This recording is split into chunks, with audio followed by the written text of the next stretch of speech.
Regular news বিডিতে স্বাগতম। আজকের champions ট্রফির ম্যাচে অস্ট্রেলিয়া এবং ইংল্যান্ডের মধ্যকার রোমাঞ্চকর ম্যাচ চলছে। ইংল্যান্ড তাদের ইনিংস শেষ করেছে ৩৫১ রানে ৮টি উইকেটের বিনিময়ে।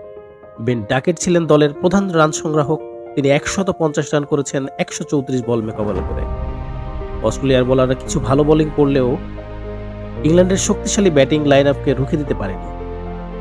অস্ট্রেলিয়ার উইকেটকিপার অ্যালেক্স কেয়ারি আজ দারুণ ফিল্ডিং প্রদর্শন করেছেন।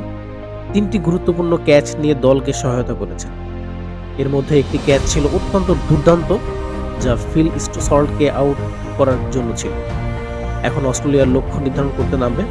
এটি একটি উত্তেজনাপূর্ণ ম্যাচ হতে চলেছে, যেখানে অস্ট্রেলিয়ার ব্যাটিং ক্ষমতা এবং ইংল্যান্ডের শক্তিশালী স্কোরের মধ্যে তীব্র প্রতিদ্বন্দ্বিতা তৈরি করে। এই ম্যাচের আরও আপডেট পেতে আমাদের সাথেই থাকুন রেগুলার নিউজ বিডিতে। ধন্যবাদ।